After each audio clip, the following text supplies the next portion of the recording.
Hey, everybody. Welcome to the Beyond Food panel. Woo, woo. First off, give it up for our amazing panel of business owners and Entrepinays here. Can you give them a hand? Amazing women. So I'm Allie Cuerdo. I'm the director, writer, and producer of ULAM Main Dish, which I don't know if some of you have heard of it. It's the first Filipino food doc to be distributed worldwide and is now on Hulu. So yeah, that's me.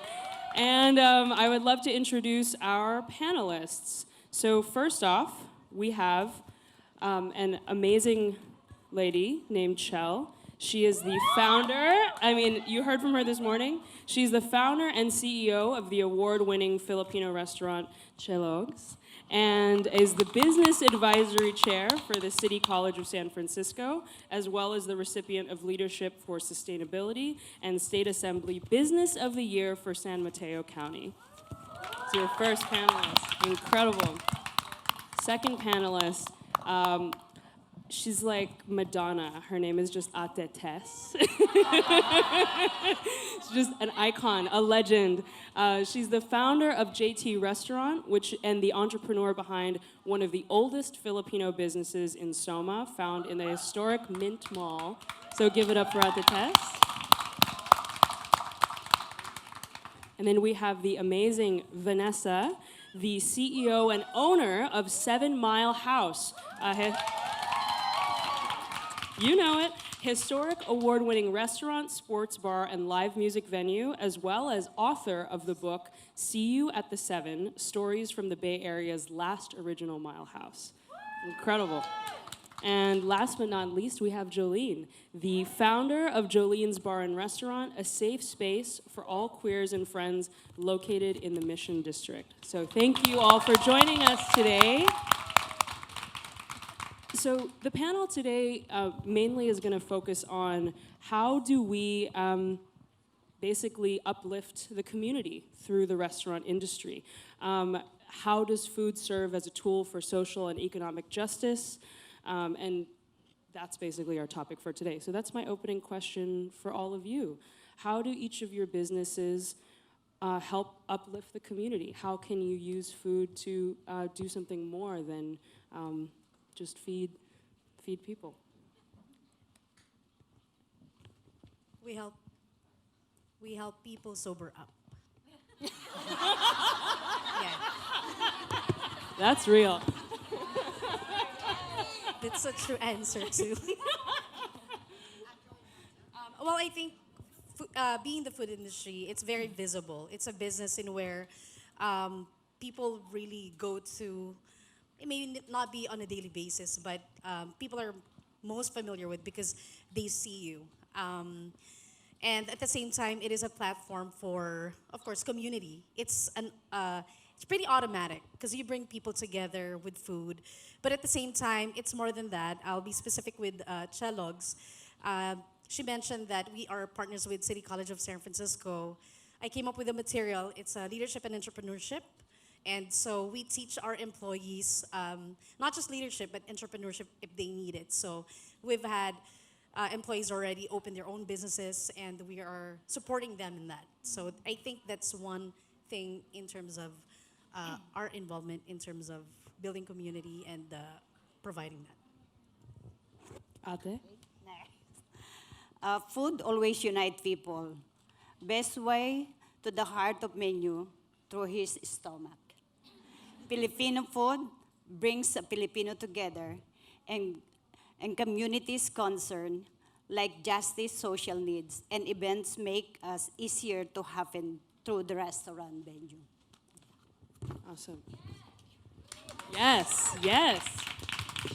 I love it. This is like church. You guys should do this. Yes, amen. Give me some of that. Give me some of that. I think everyone's going to agree with what I'm about to say. And I've said it before, and I will say it again. It's a great time to be a Filipino. Hey. It is. You know why? Because when I migrated here 25 years ago, there was no pride. I didn't see any stickers of any Filipino sons on anybody's car windows. Nobody had tattoos of the Philippine star. My daughter has an earring of the Philippine star. You know, from Brown Girls back there, make sure you go by. And, you know, it was so frustrating for me when I started my restaurant 14 years ago. Well, I didn't start it when I purchased it. And my frustration was that people knew more about Japanese, Vietnamese, Thai food, not Filipino food. And there's 30% Filipinos in Daly City. Why? Because we're ashamed of our culture. We were ashamed of our culture. But look at us now. We celebrate that. And when I decided to embark on this business, my mom and I tried to attract people with a really good burger. And then when they came in, we told them we have Filipino food. And then they got curious. Then we promoted Filipino Tuesdays and all that. And really my mission, still now, is to tell people about our culture and our Filipino food. And through what I did each day, me and my mom, one customer at a time, we spoke to them and told them how beautiful the Philippines was, how yummy our food was, what kare-kare was, what adobo is, sisig, you know? And I think in our own little way, in our place, that's our way of spreading who the Filipinos are. And that's this group right here of just happy, a lot of happy-go-lucky, but a lot of great people with great hearts who are optimists. And that's what we want to show our customers at our little restaurant. And just one at a time, you know, we try to spread the word. Education. I love it. That was very beautifully said. Amazing. And I It's like want to ditto go back. everything. And yes, food sobers people up. That's absolutely true because at Jolene's we do high volume cocktails there, and So you get people drunk, is and what you're saying. there's nothing more amazing than like it's like 11:30 at night and someone's pretty drunk and they order French fries. And they're eating it with their eyes closed. You know that joy when you're so drunk and you're like, I finally got these fries, you know? On another note, though, speaking of, that there is no lesbian bars in San Francisco as of 4 years ago. So my vision in opening up my bar is that lesbians and queer people in general, like, are not used to having a nice space, you know?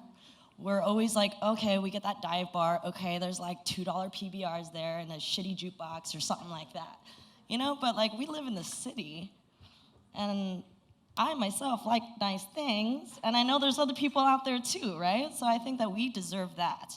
And when you have your nice cocktails, you're not gonna have a burger or like a hot dog what we're used to at these dive bars. I'm like, I'm gonna bring San Francisco to you because you deserve this. We've just gotten used to bad things, you know? Why not? Why not elevate and show that? So the food that is at my bar, it's a lot of local, organic things, as rainbow as possible.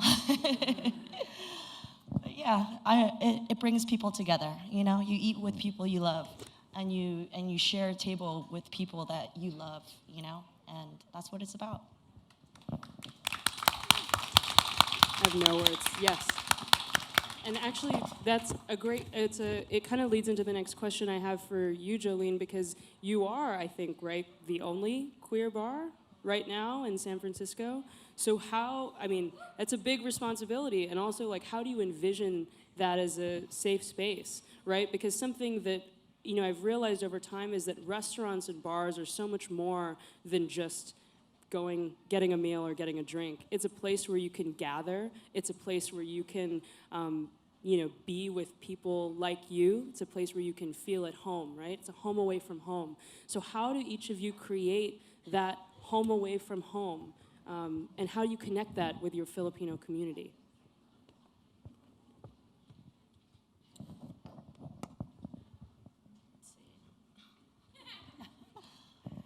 I mean, I really want to touch on that, like, we're in San Francisco, and there's a lot of big money out there, and they buy spaces and make them super fancy.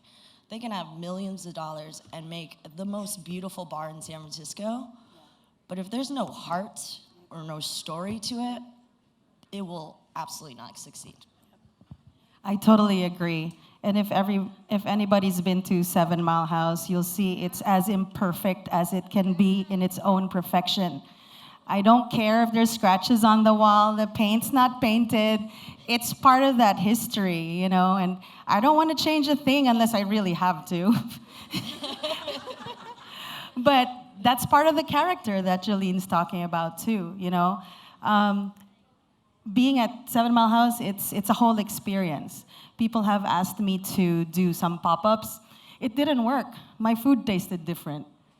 Why? Because it's a whole package, coming to 7 Mile House. And, being there, you want to be able to be in a space that's different, that you feel at home. So we try to do that as well. Ate, I know that people come to you often for advice. Yeah, for me, the restaurant for us is like a home. Every time somebody came and there's a problem, they always ask me, what can I do? And I give an advice for them. So everybody that eat in the restaurant, not exactly eat. They want to talk to me. They want to have an advice. Yeah. And a lot of people came to the restaurant. They're gonna eat, and after that, they want to talk to me because they have problem. And I'm not a perfect person, but when it comes to family, I'm so sincere for my family. And because when I came here, my kids is in the Philippines, so whatever problem they have, I feel it. And every time somebody need help, even in money, I'm not rich, but if I can help them, I do it. And I am one of the volunteers in St. Patrick Church. So everybody came to me, asked for advice, asked for help, guidance for the kids, so I give them an advice. Restaurant for me is not a restaurant. It's a family gathering. So everybody came to the restaurant, feel at ease that Mama Tess is here. That is me. Okay? I'm crying. Tomorrow we'll all be there.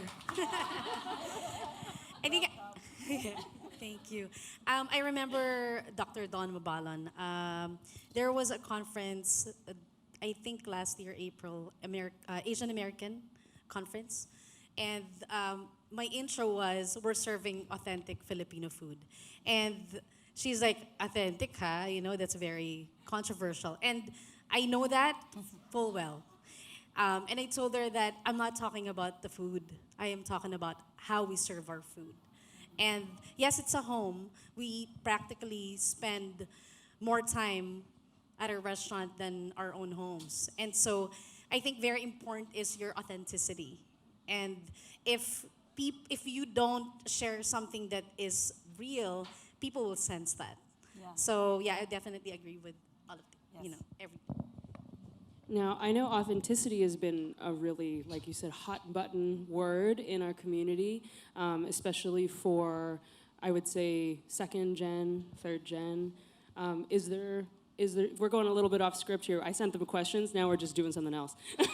But like, what is authenticity to you, Because it's like you guys are essentially not just restaurants, not just bars, but community centers for so many. So the spaces you create and the vibe you create, that's the experience for so many people of their own culture. How do you kind of reckon with what is authentic? What is authentic to you?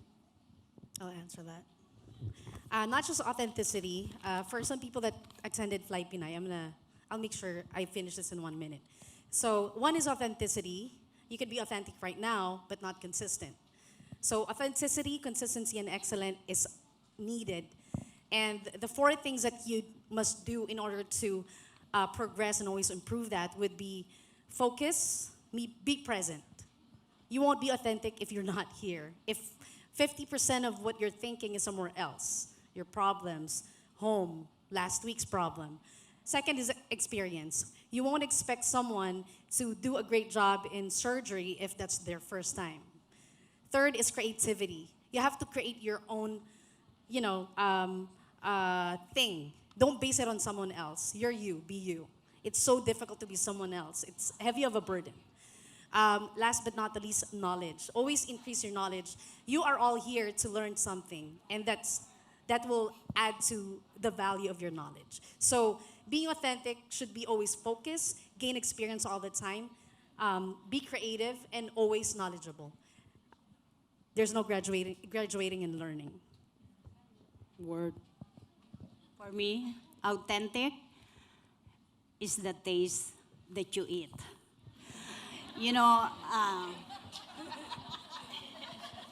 Because a lot of people is thinking of Filipino food, but the way they cook, we have different way. And your customer is the one who will tell you this is good or what. So for us, because my customer is not only a Filipino, I have a lot of different kinds of customer, and they always tell me, you cook like my grandma. And I said, I'm your grandma now. They always tell me that. They always tell me that. Even though they are old, when they order the food, I'm sorry, I'm old too. They always tell me, the way you cook, you look like my mom. The way you cook, you look like my grandpa. I said, okay, whatever you want, I'm your grandpa. So that is authentic food that you taste it and you feel it to your stomach. Okay, thank you. All I gotta say is, I'm your grandma now. You know what I'm saying? Grandma Tess. Yes. Yes. I think authenticity is easy. Just be yourself, right? And you won't have anything to worry about. You guys are here because you want to be here. You want to learn, you want to be inspired, and that's pretty authentic. And you being here sets you apart from everybody else. It really does. And it's easy. Be yourself, just work hard, dedicate everything to your passion, and just do it as much as you can with all the love that you have. And gather all your friends who's as authentic as you, like people in this room. A lot of us are Filipinas here. Most of us are Filipinas here. And I kind of know what we're all made of. And that to me is authentic. And that's why I really prefer to, do business with a lot of Filipinas, because I know their hearts. I know our foundation. I know where we come from. And that to me is celebrated with authenticity. I think the repeating thing that keeps being said is be yourself, and that's very important to stick with what you believe in, and follow through, be present, and show it in your purpose. With my business, I looked at growing up. I was bar manager at a few places. I've been in the restaurant industry, and I remember a man that was upset says, "Let me speak to your manager." And I said, "I am the manager. How can I help you?" And he's like, "No, let me speak to your manager." So growing up, like not being taken seriously, being a woman of color, I didn't show that I was like visibly like a lesbian when I was working. I didn't want a third thing on my plate. So my advice to people that work in places that are like, I'm just so pissed off no one's hearing me, I say branch off and find a team of people that believe in you so you guys can push harder. So what I did was I opened my own business, built my team, hired women of color, and queer. Yes.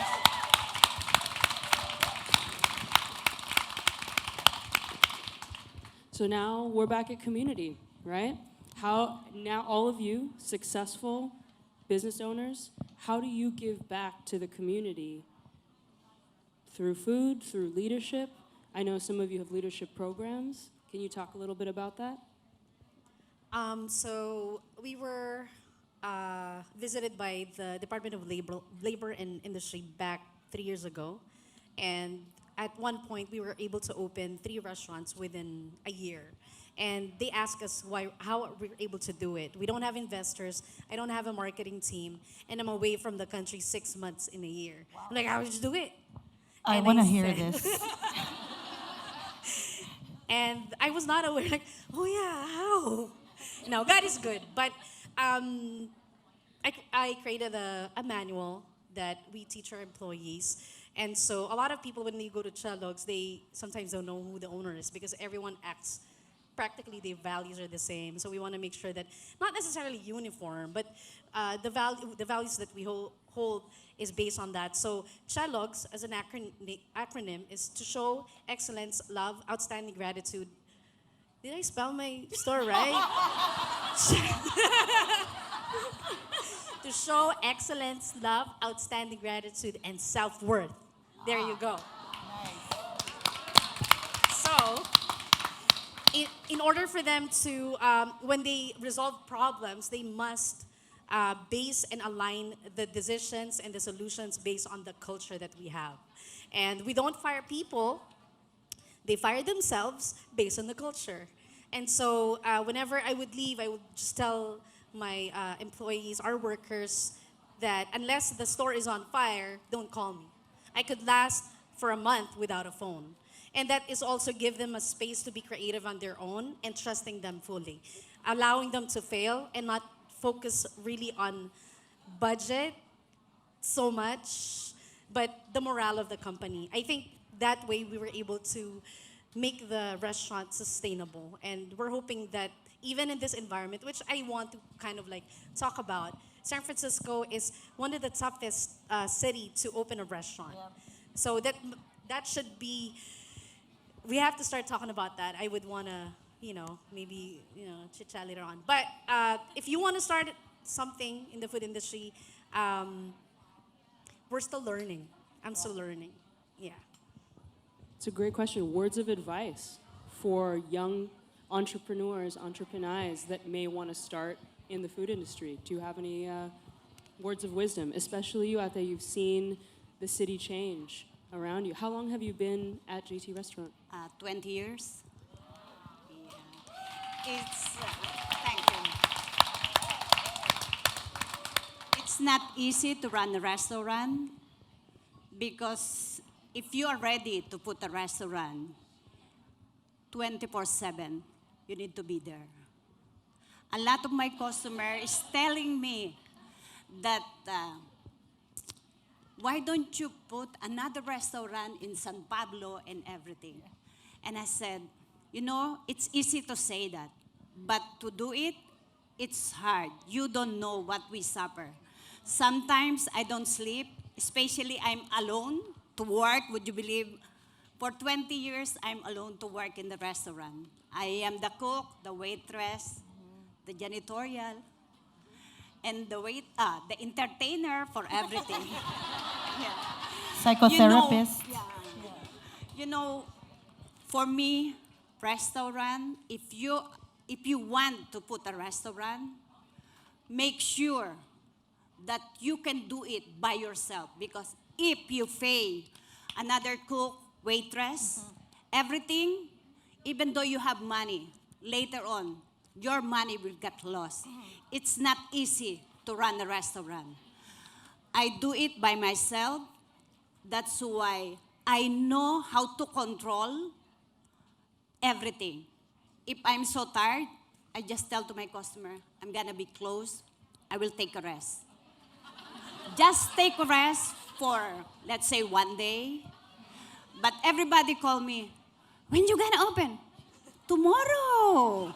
Give me 1 day off.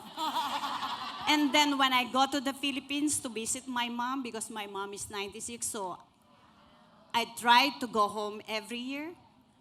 I always tell them, my customer, 2 months before I leave, I need to tell them because everybody came from First Street, wherever, some from Berkeley, and if I close, I don't feel good because everybody call me and leave a message. So before I leave, I make sure that they know where I am and what day, what time I'm gonna be in the restaurant.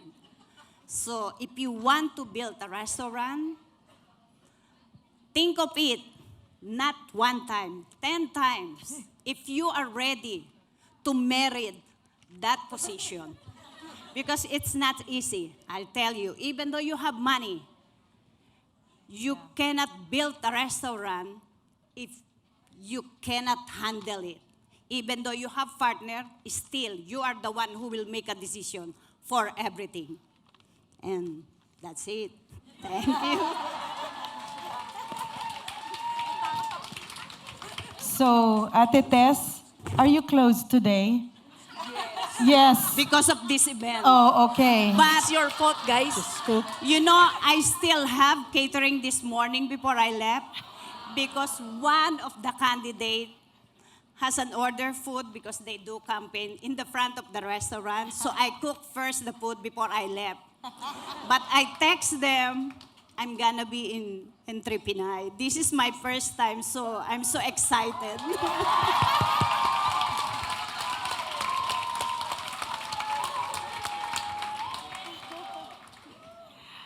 So, that's 2 management styles.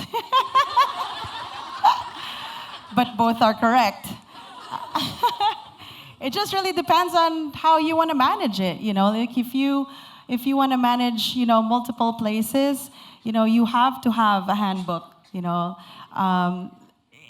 Like Chel said, if that's your goal, then you go that way. If you want to pour all your love into one place, then at the test, like I also, just want to have one. I was at a focus group for restaurant owners a few months ago, and we did a circle, and they said, okay, tell us how many years you've been in a restaurant and industry and how many you have. One said, oh, I have 3, 2 years in business. I have 2, 5 years in business, and I have several, right? And it comes to me, and I'm like, I've been in it for 14 years, and I have 1. And the guy with 3 restaurants says, stick with that.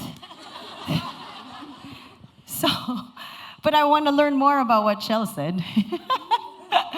But yeah, no, it's, restaurant owners are crazy, right? I mean, we have to love what we do. So next time you go into a restaurant and you see the owner present or the employees, you feel that they really love what you're doing, know that behind all that is an owner who really loves what they do. It's really important. Next time you write that negative Yelp review, think twice. Because that's, a lot of employees, get affected by it, especially if you mention specific people. Now we have, I think, time for 1 or 2 questions from the audience. If there's anyone that has a question, just stand on up and shout it out. Go for it. Hi, my name's Evelyn, and I want to touch upon, thank you all for being here. I'm inspired by everyone on this stage and excited to try some of the food I haven't already tried. My question, It's okay. You can just shout. yeah, right here. My question is around Pinays and women of color tend to have a hard time asking people for help. And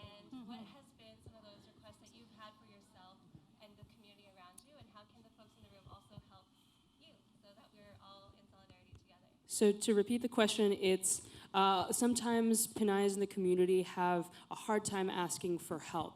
So what is that? Can you like sort of describe a moment when that's happened for you, and how can all of us in the audience help each of these amazing women and business owners? I'll answer that first. Sorry, Tita. Sorry, ah. Okay lang. Sorry sa sasabihin ko, pero I'll tie this into humility. You can't do everything. You have to acknowledge that you're not omnipresent, you're not omniscient. So, but I believe that the universe, God will always bring the right people at the right time when you need them. And not only that, it's called collaboration. If I don't know something, I'll ask people. The first time I met Yana Gilbuena, if you guys know her, she came in, I served her a cup of coffee, and I gave her a tocino mix. I didn't give her brown sugar. Anyway, the rest is history. I didn't know what pop-up means at all. It was like, what do you do? I'm a pop-up chef. What is that? And I don't know if I will feel embarrassed or anything, but I didn't. Okay, so tell me more about it. So there's a lot of things that you don't know. I didn't know how to cook rice when I opened the restaurant. So I'm in the management business side of things, not the cooking. Right now, I can knight someone to be a chef. Just kidding, I'm kidding. No, my point is that it's okay not to know everything. It's okay that you don't know you can't do everything. There are people that are willing, and just say it out loud. Like, I need help. Ask your friends, your family, or any line of expertise. It doesn't have to be with food. It could be legal, lease, contracts. Have someone look at the things that you're doing. Ask another person's opinion. And that has nothing to do with not being authentic or you're not there to be recognized. It's not about acknowledgement or being popular or about fame. It's not about that. It's just really sharing the love that's what's inside. And so, don't be shy to ask people for their expertise. Most of the time, it's free. I mean, give them some food. Give them some food and depend on your community, right? Ate? For me, there's a lot when they have like gathering, they always ask to the restaurant owner if they can donate something. Yeah, I can donate something, but of course you need to buy something to me too. Because I cannot just give it away. I need to work hard for that. But they always say, scratch my back, I will scratch your back. It's the same with that. A lot of people goes to me because they need help. Not only for the money, for the food. I help most of the time the homeless people. Even you need to ask in 6th Street, all the homeless right there, they know me. Everybody call me Mama. And I tell them, I can help you after lunch, but not in the morning, not in noontime, because that is only the time that I can earn money.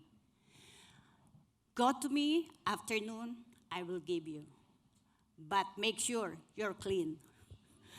Because some, they go to the restaurant and they smell so bad. So my customers stand up and get out right away because all the homeless is there. 6th Street, everybody's there. But if I tell something, they listen to me. That is the most important. When I'm walking, even I'm in dress up or everything, they always call me, Mama, have a nice day, take care. And I said, you too. When you show it to them, even though they are homeless or anything, they will see to your heart how you treat them. Like some people right there, they are asking for help, but they are doing drugs. I don't help them.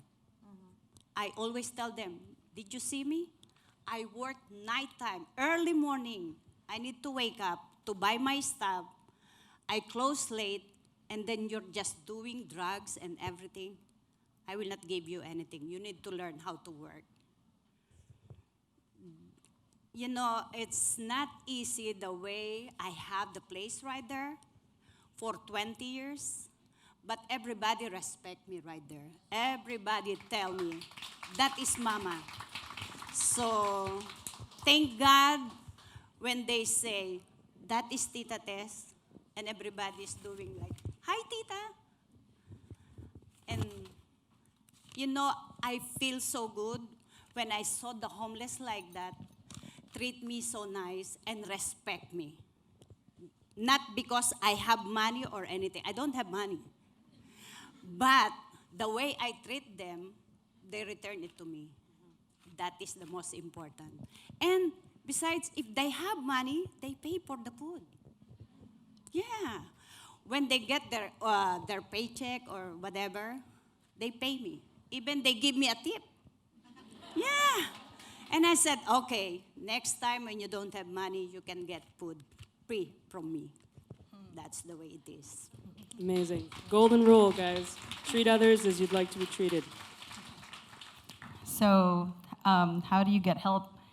I'm the worst one, actually. Because before our panel today, I was in my chinelas and shorts and t-shirt putting up a net at 7 Mile House so that the bees don't come in.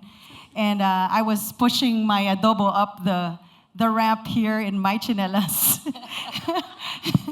And then I went to my car and changed and put makeup on. So I'm not the shining example of how to ask for help, but I've been really lucky to get help all the time. And people always, offer it. But I say, surround yourself with people who you think are better than you, right? Professionals who know more than you. But before that, you have to be humble enough to accept that they're better than you. What are those things that you need help on? Go to Entrepinays, talk to people, and you'll find out. And that's exactly the kind of help, you might need.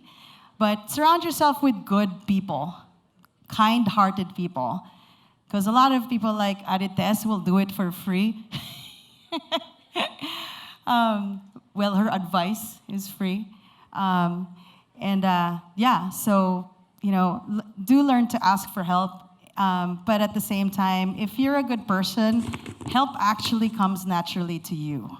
So work on that good foundation, and people will see your heart.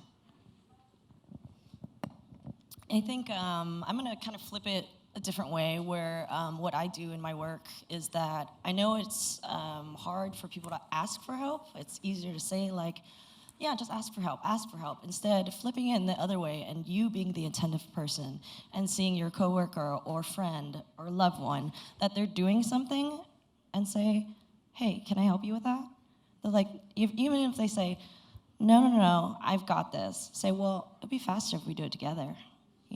So constantly reminding people that you're watching and you want to help, it shows them that you're with them, not against them, and that's it, So just keep being attentive to those things that are to what people need.